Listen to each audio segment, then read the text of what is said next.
सुशांत सिंह राजपूत की मौत के बाद आए दिन कोई नए खुलासे होते रहते हैं। पटना में उनके घर वालों से मिलने पहुंचे एक्टर शेखर सुमन ने एक प्रेस कॉन्फ्रेंस की है, जिसमें शेखर ने कई बड़े खुलासे कर दिए जो सभी को हैरान कर देने वाले हैं। आप भी देखिए क्या कुछ कहा है शेखर सुमन ने।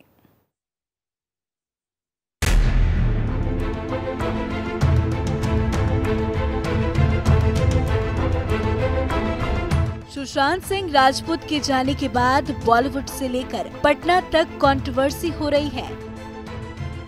सुशांत की मौत के बाद अभिनेता शेखर सुमन उनके पटना स्थित घर पहुंचे थे, जहां उन्होंने सुशांत के परिवार से मुलाकात की और अभिनेता को श्रद्धांजलि दी।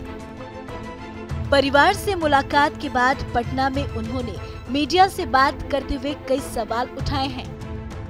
इसे इतनी जल्दी आत्महत्या का दर्जा क्यों दिया गया, या आत्महत्या क्यों करार किया गया,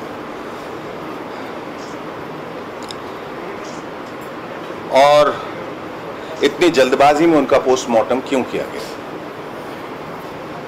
अक्सर ऐसा होता है, जब ऐसे हालात होते हैं और ऐसी दुर्घटना होती है तो परिस्थितियों को देखते हुए पुलिस जब वहां पहुंचती है तो पहला बयान ये होना चाहिए कि परिस्थितियों को देखते हुए या जो आंखों को दिखाई दे रहा है ये आत्महत्या प्रतीत होता है, ये एक संदिग्ध मृत्यु दिखाई देती है।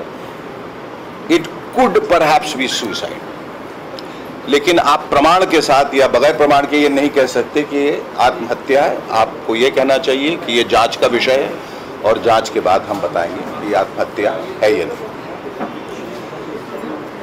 तो बहरहाल ये स्टेटमेंट दिया गया, लेकिन उसके बाद लगातार बहुत सारे तथ्य उभर के आए, बहुत सारे ऐसे एविडेंसेस निकल के आए जो लगा कि जो आंखों को दिखाई दे रहा है या जो हमें बताया जा रहा है उसके विपरीत कुछ और है। There is more than meets the eye and all the evidences are leading towards somewhere else or to something else. और कहीं कहीं ये षड्यंत्र तो नहीं है, साजिश तो नहीं है, कहीं ये हत्या तो नहीं, या कुछ ऐसी कंस्पिरेसी तो नहीं थी कि जहां सुशांत को उन परिस्थितियों की वजह से ऐसे कगार पे लाया गया। He was brought to that brink and that precipice कि जहां वो मजबूर हो गए आत्महत्या करने। बॉलीवुड एक्टर सुशांत सिंह राजपूत की मौत के बाद से ही शेखर सुमन सीबीआई जांच की बात कर रहे हैं। कई लोगों का कहना है कि सुशांत की सुसाइड के पीछे एक गहरा राज छिपा है। मुझे ऐसा लगा कि जब मैंने ये मुहिम की शुरुआत की जस्टिस फॉर सुशांत फोरम, तो वहां अचानक रातों रात लाखों लोग जुड़ गए, करोड़ों लोग जुड़ गए उस फोरम में, और वो सब यही कह रहे थे कि आप आगे बढ़िए, हम आपके साथ हैं और इसकी जांच होनी चाहिए। प्रेस कॉन्फ्रेंस में शेखर सुमन ने कई सवाल उठाए। सुशांत के गले पर निशान, उनका सुसाइड नोट न छोड़ना, कई सवाल हैं जो शक के घेरे में है। डुप्लीकेट चाबी जो थी वो मिसिंग है, और मेरा सबसे अहम और सबसे बड़ा सवाल ये है कि सुशांत जिस किस्म का लड़का था और जितना जीवट और जितना कर्मठ था और जितना होशियार था और जितना वो जिम्मेदार था, अगर वो इस तरह आत्महत्या करता तो एक सुसाइड नोट जरूर छोड़ के जाता। कोई भी करता है, किस लिए करता है? वो इसलिए क्योंकि जाने वाला ये सोच के जाता है कि मेरे जाने के बाद मेरे जो चाहने वाले हैं या जिनको मैं चाहता हूं, जो मेरे निकटतम लोग हैं, वो शक के दायरे में ना जाए, ना फंस जाए।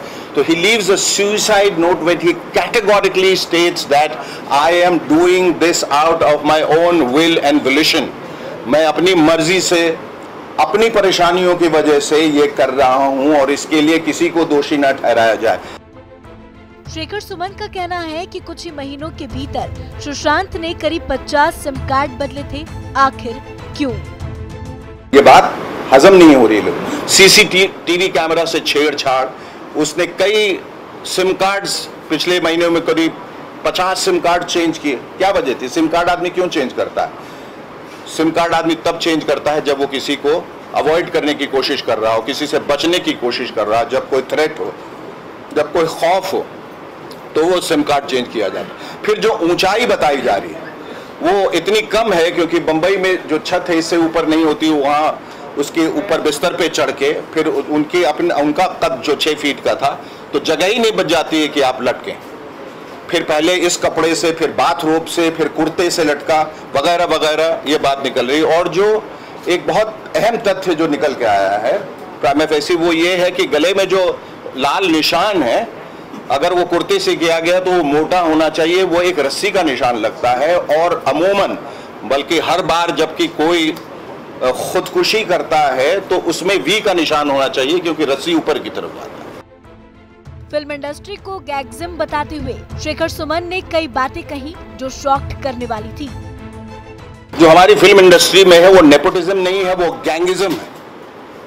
एक कार्टेल है, कॉकस है, कोटरी है, क्लीक है, एक क्लैन है, एक सिंडिकेट है, एक माफिया है, जो चीजों को कंट्रोल करता है। वही डिसाइड करता है कौन आएगा, कौन जाएगा, कौन रहेगा, कौन खत्म हो जाएगा। ये इस तरह से खतरनाक है।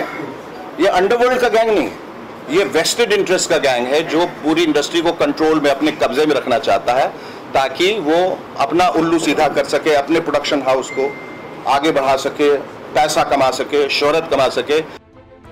यही नहीं, शेखर सुमन किसी का नाम नहीं लेते हुए इशारों इशारों में बहुत कुछ कह दिया। मैंने गैंगिज्म की जब बात की है, गैंगिज्म का ये मतलब नहीं होता अंडरवर्ल्ड के लोग। गैंगिज्म का मतलब होता है कि कुछ लोग जो मिलके एक कुनबा परस्ती करते हैं। आपको 30 साल हो गए, आप एकदम भली भांति जान रहे हैं जी, वो वही लोग नहीं रहते। सुन जाइए, मैं बोल सकता हूँ नाम, लेकिन मेरे पास प्रमाण नहीं है, इसलिए वो बोलना अनफेयर होगा, गलत होगा। मेरे पास प्रमाण नहीं है। हमें मालूम है कि बाहर अंडरवर्ल्ड है, लेकिन हमें नहीं मालूम है कौन है, लेकिन अंडरवर्ल्ड है। कौन कौन से लोग हैं जो इस तरह से फिरौती लेते हैं या लोगों को किडनैप करते हैं? आप जान रहे हैं कौन लोग हैं, डर के मारे नहीं बोल रहे। आपको ये सुनना है? आपको यही सुनना है मेरे मुंह से? नहीं, आप क्या चाह रहे हैं? आप मेरे मुंह में शब्द क्यों डाल रहे हैं? आपको कैसा लगता है कि मैं डर रहा हूं? अगर मैं डरता होता, सुन जाइए, वो तो मैं बोल रहा हूँ, वहां तक तो बोल रहा हूँ, यहाँ तक तो सुन जाइए। नहीं, आप उसको सेंसेशनलाइज कर रहे हैं, आप उसको सेंसेशनलाइज मत कीजिए। फिलहाल सुशांत की मौत पर अभी भी सस्पेंस बरकरार है। देखते हैं सुशांत की मौत पर आखिर कब तक कंट्रोवर्सी की बादल छाए रहते हैं। Bureau report R9 TV।